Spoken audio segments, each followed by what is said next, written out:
Did you know that before Emma Stone got the part, the producers considered other actresses, including Lily Collins, Deanna Agron, and Emma Roberts for the role of Gwen Stacy? Emma Stone eventually won the part because of the chemistry between her and Andrew Garfield. So have I.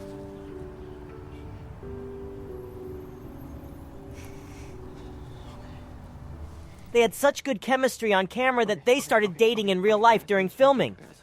Garfield revealed the moment he fell for his co-star, Emma, to Teen Vogue. It was like I woke up when she came in.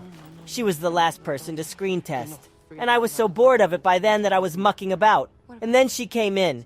And it was like diving into whitewater rapids and having no desire to hang on to the side, he said.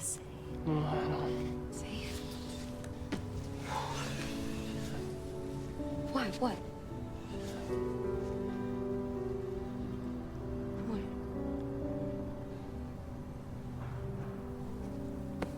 Many fans don't know that in 2012, Emma Stone auditioned for the role of Mary Jane Watson.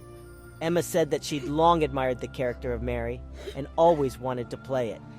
She also said that she hadn't known anything about Gwen and her contribution to Spider-Man lore before taking the part.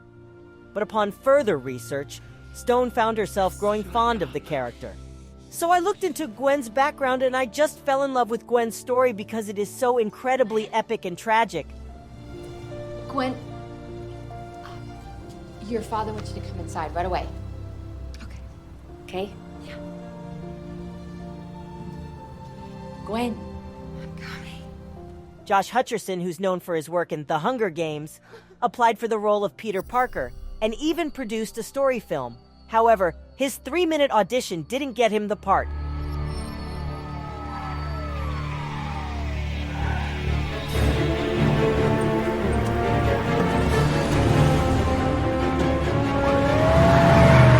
Selecting Andrew Garfield to play Spider-Man, director Mark Webb said, "Though his name may be new to many, those who know this young actor's work understand his extraordinary talents. He has a rare combination of intelligence, wit, and humanity. Mark my words, you will love Andrew Garfield as Peter Parker."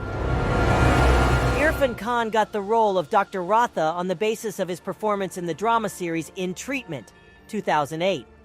Irfan Khan said he was uninterested in the project at first, but that his sons were excited about it and insisted he take the role. Let's go and find out what's going on, Alfred. Did you know that Michael Papajohn, who briefly appears as the driver for Irfan Khan's character during the bridge sequence, is the same actor who played the carjacker who was thought to have killed Uncle Ben in the original Spider-Man from 2002?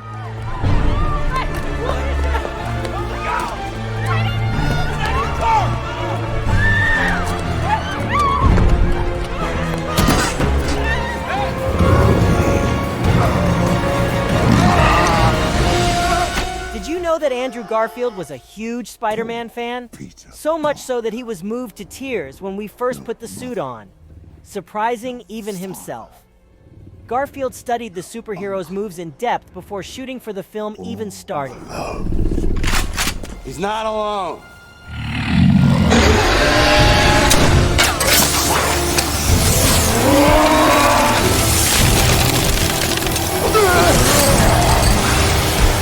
In this movie, the artificial devices Spider-Man uses to shoot Webb are inspired by the original comics. Mark Webb explained that the web shooters provided a creative way to showcase Peter's intellect. We wanted to emphasize that these are things that Peter Parker made, and that he is special himself, even if he feels like he's an outsider. Gift for Gwen. I got this, Peter. Go!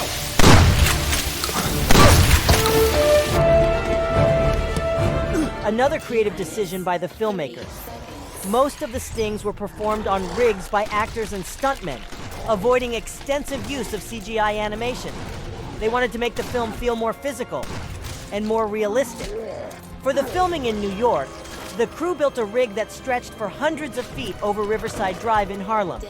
Andy Rumstrong also built a car rig with a series of wires to help with FBX. That required a lot of acrobatics. 7, 6, 5, 4. The movie marks the first ever appearance of the Lizard on the silver screen. although Kurt Connors, played by Dylan Baker, appears in Spider-Man 2, 2004, and Spider-Man 3, 2007. The character never actually becomes the Lizard until The Amazing Spider-Man. The Lizard is definitely hinted at in the previous movies, and was even written into a few script treatments which were never actually greenlit.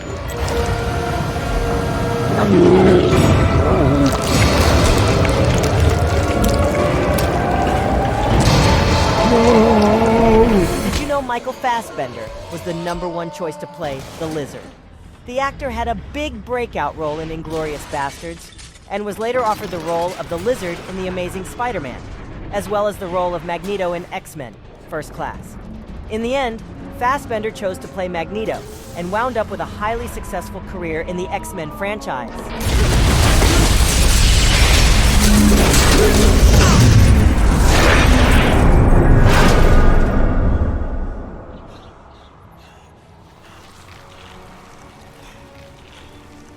Costume designer Kim Barrett collaborated with director Mark Webb to realize his vision of Spider-Man's suit, which reflected a leaner, athletic, and less muscular silhouette.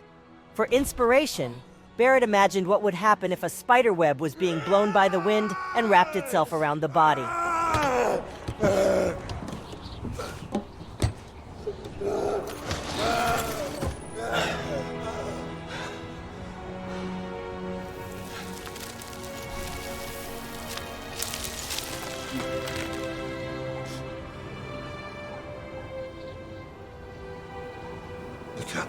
Andy Armstrong and his stunt team maintained a training camp in a warehouse near Sony Pictures Studios, where Andrew Garfield worked with top instructors in each of several disciplines.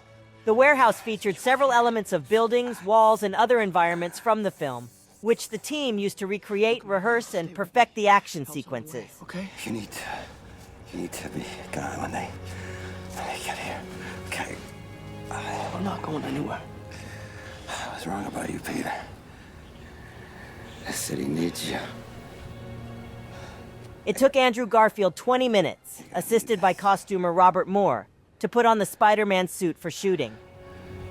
You're gonna make enemies.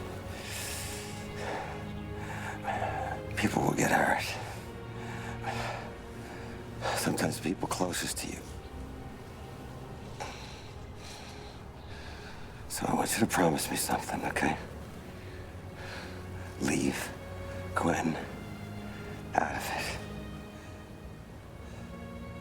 Promise me that. Huh? You promise me.